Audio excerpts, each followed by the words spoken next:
Assalamu alaikum everyone. I'm your instructor Sania Gilani and this is the subject of Rise of the Novel 18th and 19th Century. Today is our lecture number 21 and the topic is Introduction to George Eliot, Major Characters and an extended detailed summary of Mill on the Floss. So George Eliot and the intellectual landscape of Victorian literature that she created. Today, we will begin our study of George Eliot, The Mill on the Floss, one of the most psychologically intricate and emotionally devastating novels of the Victorian period. To appreciate the depth of this novel, we must first understand George Eliot herself, not merely as a novelist, but as an intellectual force who transformed English fiction.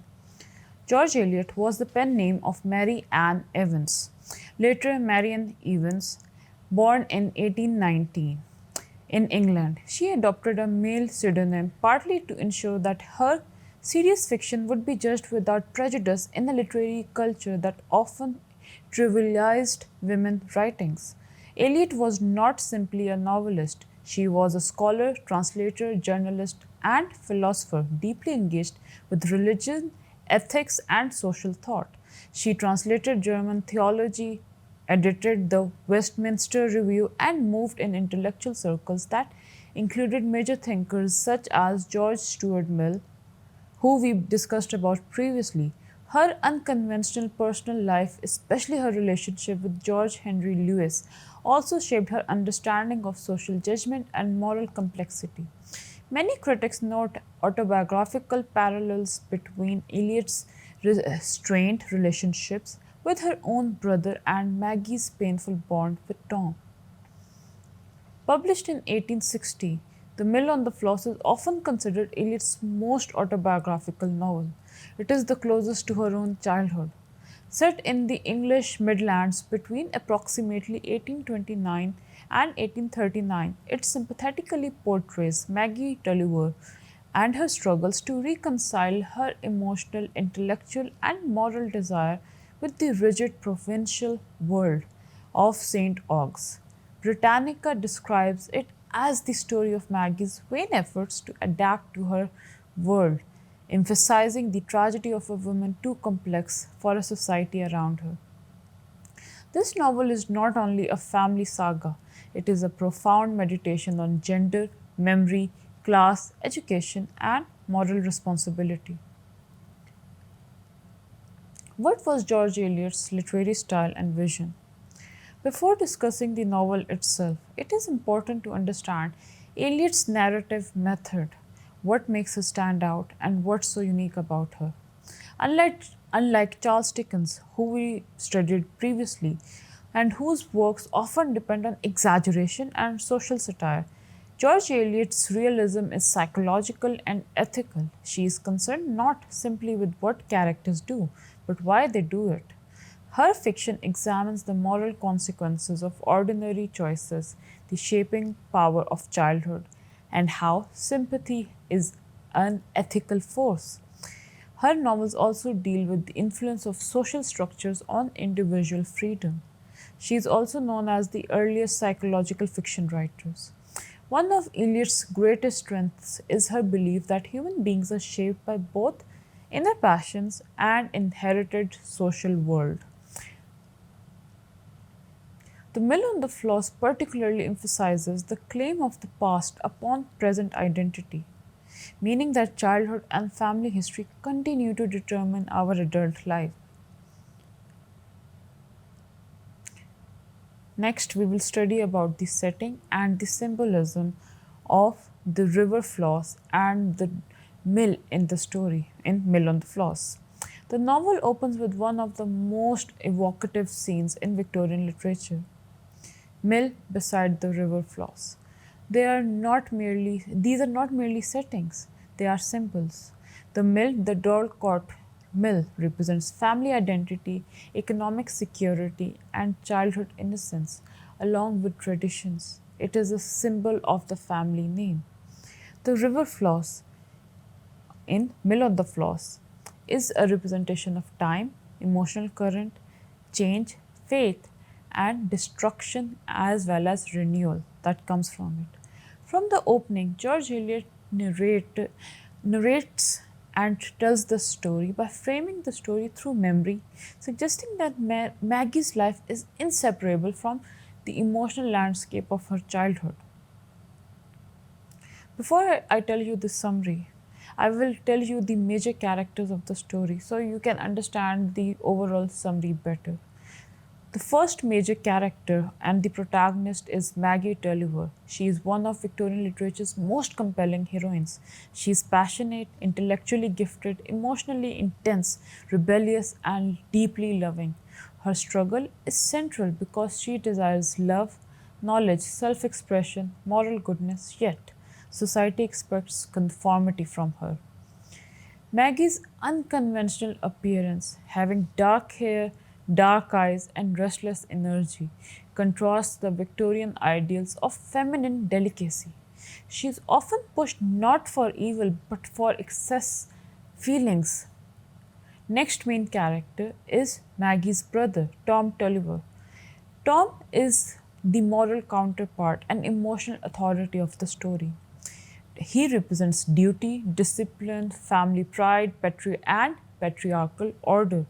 Though Tom loves Maggie, he often judges her harshly at the same time, embodying the social rigidity that ultimately wounds Maggie. Next major character is the father figure, is and he is Mr. Tulliver, Maggie's father, who is impulsive, proud, and deeply attached to Dulcourt Mill. His feud with lawyer Wickham triggers the family's economic collapse.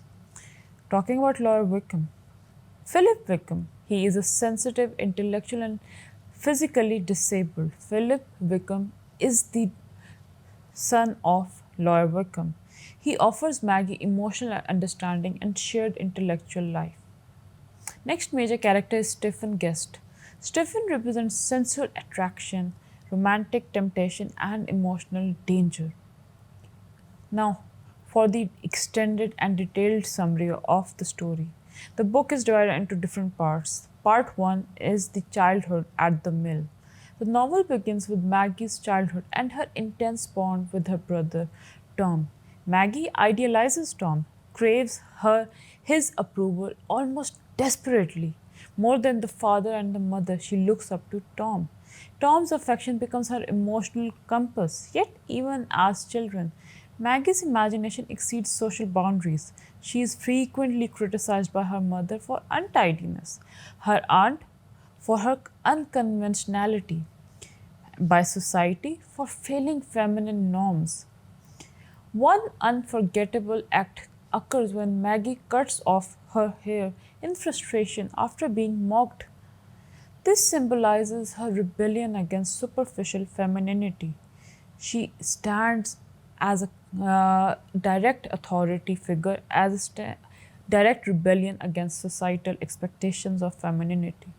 Meanwhile, Tom enjoys practical outdoor life and is favored educationally despite Maggie's greater intelligence.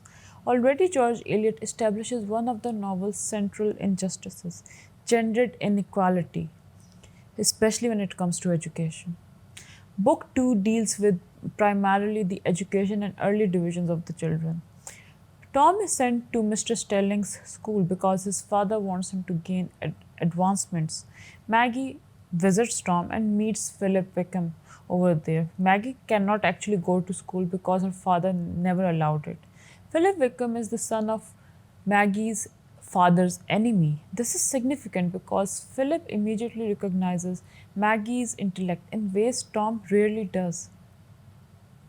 At the same time, Eliot critiques educational inequality. Tom receives formal education despite limited academic inclination, while Maggie's sharper mind remains constrained by gender. Book 3 and 4 deal with the family conspiracy of the Tullivers. Mr. Tulliver loses a lawsuit against lawyer Wickham and is financially ruined. This event transforms the novel dramatically. There are consequences. There's bankruptcy. There's also the loss of the mill, the foundation of the family. The family feels humiliated. There's also emotional devastation thanks to that bankruptcy. The mill that was symbolic of identity for the Tulliver family is lost. Tom assumes responsibility for restoring his family honor and begins his transformation into a stern defender of duty. Maggie, meanwhile, turns inward. She has a social psychological inclination. During this period, she reads Thomas a Kempis, The Imitation of Christ, and embraces self denial, attempting to suppress her passions. Yet, George Eliot suggests that excessive renunciation is also dangerous. Book 5 deals with the relationship between Maggie and Philip. Maggie secretly renews friendship with Philip Wickham despite her father's protests. Philip offers Maggie intellectual companionship, which her brother never allowed. He also provides her with emotional sensitivity and appreciation for her own talent. For perhaps the first time, Maggie feels deeply understood, something she used to lack in her family. However, Tom discovers this relationship and forbids it because Philip is Wickham's son, the enemy. This becomes a defining moral crisis. Should Maggie follow personal affection or family loyalty? She sacrifices her love for Philip for her family. This is one of George Eliot's clearest example of duty crushing personal fulfillment. Books 6 and 7 are all about Stephen Guest and the crisis of passion that comes over the characters. Years later, after her first heartbreak, Maggie is older, wiser, and more beautiful. She visits Lucy Dean, her cousin, and meets Stephen Guest. Stephen differs from Philip. Philip, who was intellectual and has sympathy. Stephen was charming and had desire. He did not have the sympathies of Philip. He is the opposite of him. Maggie and Stephen develop a powerful attraction despite their obligations to Philip and Lucy.